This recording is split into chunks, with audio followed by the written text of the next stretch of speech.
Bismillahirrahmanirrahim. Bismillah, wassalatu wassalamu asrafil anbiya'i wal mursalin wa ala alihi wa ashabihi wa salaman tasliman mazida ma ba'du. Barakallahu fikum.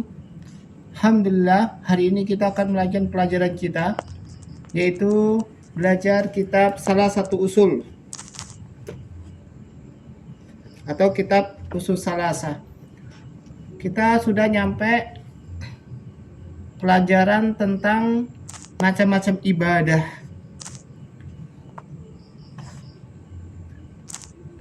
Dan macam-macam ibadah kita sudah nyampe tentang tawakal. Tawakal ya Bang ya? Ya, Ustaz. Kita ketahui bahasanya macam-macam ibadah itu banyak. Tapi kita udah masuk tentang tawakal. Bagi teman-teman yang menyimak, bisa didengarkan rekaman yang sebelumnya. Langsung aja kita memulainya. Barakallahu fikum. Di sini mu'alif rahimahullah atau Syekh Muhammad bin Abdul Wahhab menyebutkan wadalilu tawakkal. Menyebutkan dalil tentang tawakal. Kita ketahui bahwasan tawakal itu adalah amalan hati. Apa Bang? Amalan hati ya. Itu amalan yang kita semuanya harus kita sandarkan kepada Subhanahu wa taala. Karena Nabi sallallahu alaihi wasallam itu senantiasa bersandar kepada Subhanahu wa taala di setiap kondisi dan situasi. Ketika mau tidur, mau pergi, atau segala hal dia senantiasa bertakwa kepada Allah Subhanahu wa taala. Di sini mu'alif rahimahullah menyebutkan dalilnya bahwasanya tawakal adalah ibadah. Adalah Allah Subhanahu wa taala berfirman, wa 'alallahi fatawakkalu in kuntum mu'minin. Di sini mu'alif rahimahullah mengatakan, atau Allah Subhanahu wa taala berfirman, hanya kepada Allah lah kalian bertawakal jika kalian adalah orang-orang yang beriman. Surah Al-Maidah di sini ayat yang ke-23.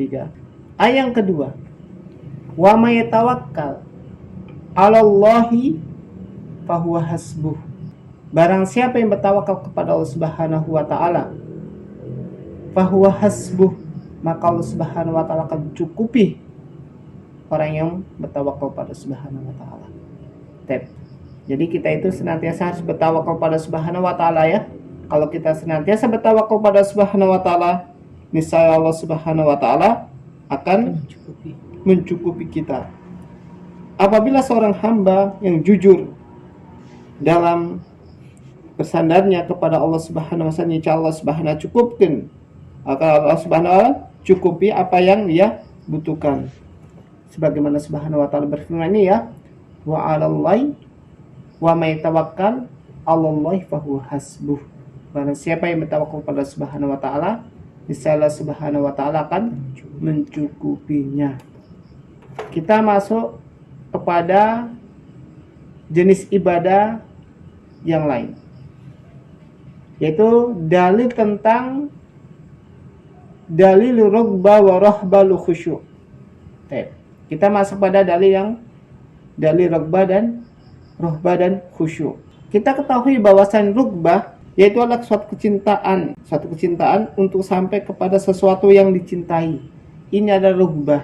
Kalau khusyuk, kalau rughbah beda dengan rughbah dengan rughbah. Kalau rughbah adalah khauf, hampir sama dengan khauf, yang membuat pelarian dari yang ditakuti. Kalau khara adalah takut yang disertai dengan amalan, itu beda. Kalau khusyuk, ini perhatikan kata-kata ada khusyuk. Khusyuk adalah sesuatu yang tunduk, yaitu merendah terhadap kebesaran Allah Subhanahu wa taala. Ini adalah khusyuk.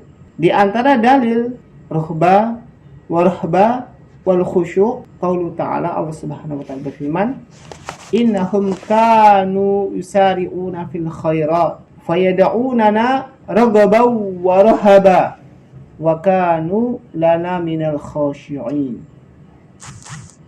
Dalilnya Allah Subhanahu wa taala berfirman, sesungguhnya mereka adalah orang-orang yang bersegera di dalam menunaikan kebajikan. Kemudian mereka berdoa kepada kami dalam keadaan rohbah, warahbah. wa kanu lana minal khashiin. Dalam keadaan raghba wa rahba, ya Bang ya. Wa kanu lana minal khashiin. Dan mereka berdoa kepada kami dengan harap, perhatikan, dan cemas, dan mereka adalah orang-orang yang khusyuk kepada kami. Ya Bang ya. Ini adalah dalil tentang rohba, warahba, wal khusyuk. Perhatikan di sini, wa yad'unana raghaban wa rahaba wa kanu lana khashi'in. Sekarang kita masuk kepada dalil khasyah. Khasyah di sini, Bang. Khasyah ini adalah termasuk dengan seperti dengan khauf. Tapi khasyah ini adalah takut disertai dengan ilmu. Sebagaimana Subhanahu wa taala berfirman, "Innama yakhsyallahu min ibadihil ulama." Sesungguhnya orang yang takut kepada Allah di antara hamba-hambanya adalah para ulama. Ya, Mbak ya. Ini adalah khasyah ini takut tapi disertai dengan ilmu. Wa dalilu khasyah qaulu ta'ala, "Fala takhshawhum wakhshawni." Maka janganlah takut kepada mereka dan takutlah kepadaku. Ini dalil tentang khasyah. Kemudian dalil isti'anah, dalil dalil inabah, wa dalil inabah. Dalil inabah di sini kita masuk dalil inabah. Kita ketahui bahwa inabah adalah kembali kepada Subhanahu wa ta'ala dengan menegakkan ketaatan dan menjauhi kemaksiatan. Inabah ini lebih dekat dengan bermakna tobat. Hanya saja inabah ini lebih lembut daripada taubat. Allah Subhanahu wa taala berfirman, "Wa anibu ila rabbikum wa aslimu lahu." Allah Subhanahu wa taala berfirman, dan kembalilah kamu kepada Rabbmu, wa aslimu lahu, dan berserah dirilah kepadanya, maksud kepada Allah Subhanahu wa taala. Kita harus nanti berserah diri kepada Rabb kita. Kemudian menyerahkan diri kita hanya kepada Allah Subhanahu wa ta'ala. Sekarang kita masuk pada dalil isti'anah, yaitu meminta pertolongan. Apa Bang? Meminta pertolongan kepada Allah Subhanahu wa ta'ala. Kita ketahui bahwa isti'anah ada meminta pertolongan. Meminta pertolongan. Isti'anah itu ada beberapa macam. Yang pertama meminta pertolongan kepada Allah Subhanahu wa ta'ala. Yang kedua adalah meminta pertolongan atau memohon pertolongan kepada makhluk, yang mana makhluk itu mampu untuk diminta pertolongan. Yang kita adalah meminta pertolongan kepada makhluk yang masih hidup dan hadir di hadapan kita namun tidak mampu yang memberikan pertolongan, maka ini sia-sia saja. Yang kepada isti'anah kepada orang yang sudah mati, maka nggak boleh ini ya, meminta mati kepada seorang mati. Yang kelima adalah isti'anah kepada Allah dengan pelantara amal-amalan soleh, ya Bang ya, dan keadaan yang dicintai oleh Subhanahu wa ta'ala. Sebagaimana Allah Subhanahu wa ta'ala berfirman di sini, iyyaka na'budu wa iyyaka nasta'in. Perhatikan ayat ini kita baca setiap kita waktu sholat. Hanya kepada Engkau kami beribadah dan hanya kepada Engkau kami meminta pertolongan. Ya kan? Sahihnya lah wa iyyaka nasta'in. Hanya kepada Engkau aku meminta pertolongan. Ya kan? Karena Allah dalam hadis sebutkan, idza sta'anta fasta'in billah. Apabila kamu minta pertolongan, minta pertolongan kepada Subhanahu wa ta'ala. Ihris ala ma yanfa'uka wasta'in billah. Bersemangatlah terhadap apa yang bermanfaat kepada kamu dan minta pertolongan kepada Subhanahu wa ta'ala. Ini dalil tentang isti'anah. Kemudian dalil isti'adah. Nah, perhatikan isti'adah itu adalah meminta perlindungan. Ini apa Bang? Minta perlindungan di sini. Isti'adah itu meminta perlindungan atau penjagaan dari hal-hal yang membahayakan. Sebagaimana Subhanahu wa ta'ala berfirman di sini, perhatikan. Qul a'udzu birabbil falaq. Qul, katakanlah, aku berlindung kepada Rabb yang memelihara dan menguasai manusia. Ini perhatikannya. Benar apa ya? Allah Subhanahu wa taala berfirman, "Qul a'udzu birabbin nas." Katakanlah aku berlindung kepada Rabb-nya manusia. Kemudian kita masuk kepada istighotsah. Kita masuk apa, Bang? Dalil tentang istighotsah. Istighotsah adalah memohon gaus. Itu kan? Itu meminta dari kesulitan dan kebinasaan. Meminta ketika kita dalam keadaan susah, kemudian dalam keadaan kita itu mau binasa, maka minta tolong pada Subhanahu istighotsah namanya ini, Bang ya. Karena itu Allah Subhanahu wa taala ittastaghitsuna rabbakum fastajaba lakum. Allah Subhanahu wa taala berfirman, ingatlah ketika kamu memohon pertolongan kepada Tuhanmu lalu diperkenankan bagimu. Perhatikan, diperkenankan di sini. Jika kamu minta pertolongan kepada Rabbmu, fastajaba lakum, maka apa? Permohonan itu akan dikabulkan oleh Rabb kita atau Rabb kalian. Kemudian dalil tentang dzabh. Dalil tentang nyembelih. Nyembelih itu artinya memotong ya, Bang ya. Memotong. Menyembelih ini adalah menghilangkan nyawa, yaitu nyawa hewan, yaitu hewan ternak ya, dengan cara mengalirkan darahnya melalui cara yang khusus, ya kan, dengan pisau atau dengan tembak. Kemudian kita baca Bismillah, dor, ya kan ya. Yes. Ini seperti itu kan ini kan. So, misal ada kita memburu apa, buru binatang Gitu, kan, kita tembak Bismillah, dor, ya kan. Maka apa? Itu sama aja nih menyembelih, ya kan? Membunuh namanya kan, namanya membunuh ya. Menyembelih ini adalah dengan tujuan ibadah. Ya, Pak ya. Kalau kita menyembelih tujuannya ibadah, maka kita dapat pahala. Tapi kalau menyembelih tujuannya tidak ibadah, maka tidak dapat pahala. Dan menyembelih ini ada berapa menyembelih itu ada berapa keadaan. Pertama adalah menyembelih dalam tujuan untuk beribadah kepada Subhanahu wa taala. Kedua, menyembelih tujuannya untuk memuliakan tamu, walimah, ya. Seperti itu ya. Atau ada tamu kita muliakan dengan menyembelih. Misal kita ada tamu dari kampung, kita menyembelih ayam, ya kan?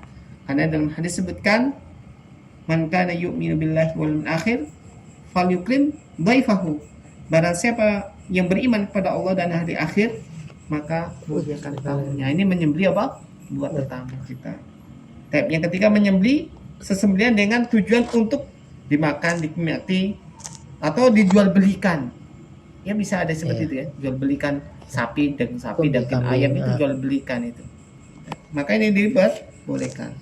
Karena itu Allah Subhanahu wa taala berfirman, "Qul inna sholati wa nusuki wa mahyaya wa mamati lillahi rabbil alamin la syarikalah."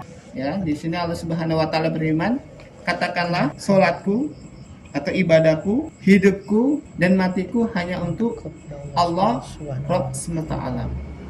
Tidak ada sekutu baginya. Ini dalilnya ya, Bang ya. Jadi seluruh sholat kita, sesembelihan kita, kehidupan kita, mati, itu semuanya hanya untuk Allah Subhanahu wa taala. Wa minas sunnah, dan dari sunnah adalah la'anallahu man dzabah li ghairillah. Allah melaknat kepada orang yang menyembelih kepada untuk selain Allah Subhanahu wa taala. Ini Allah melaknat ya, Bang ya. Intinya apa? Allah tidak melarang kita untuk menyembelih untuk selain Allah Subhanahu wa taala. Yang terakhir adalah di antara macam ibadah adalah an-nadr. Dalilun nadr. Nadr ini adalah apa? Nadr ini tidak muncul kecuali orang yang pelit. Ya, Bang ya. Orang yang pelit ketika mau ibadah dia harus nadr dulu. Contohnya gini. Kalau saya sakit kemudian saya sembuh, saya ingin bersedekah. Contohnya yang kedua, kalau saya mau nikah Ini sudah umur saya udah tua ini, suatu saya umur 25 tahun atau 35 tahun. Kalau saya menikah, kalau dapat jodoh yang cantik, kalau dia dapat jodoh yang cantik, saya mau umroh. Ya Bang ya, saya seperti itu Bang, saya seperti itu. Maka ketika dia dapat jodoh yang cantik, ya kan, maka nadarnya itu harus apa Bang? Ditunaikan. Nggak boleh nggak ditunaikan, harus tunaikan, ya kan? Karena itu ketika ini melakukan karena itu apa, nadar ini diperuntukkan untuk orang-orang yang apa Bang? Orang yang pelit. Ngapain harus nadar? Sedangkan nadar ini adalah dia mewajibkan, nadar itu adalah mewajibkan dirinya dan syariat itu tidak mewajibkan dirinya, ya kan? Ya. Misalnya Allah tidak mewajibkan, tapi dia mewajibkan dirinya sendiri, ya kan? Macam itulah ada nadar. Karena itu Allah Subhanahu wa taala yufuna bin nadri wa yakhafuna yawman kana syarruhu mustatira. Mereka adalah orang-orang yang menunaikan nadar dan takut akan sesuatu hari yang adab mereka di mana-mana. Alhamdulillah kita udah menyelesaikan macam-macam ibadah. Insyaallah pada pertemuan yang akan datang, insyaallah kita akan masuk pada Aslus Tsani, itu pasal yang kedua. Jazakallahu khairan. Bagi teman-teman yang menyimak, mungkin ada pertanyaan atau kesalahan bisa komen di kolom komentar. Jazakallahu khairan wa barakallahu fikum. Assalamualaikum warahmatullahi wabarakatuh. Waalaikumsalam warahmatullahi wabarakatuh.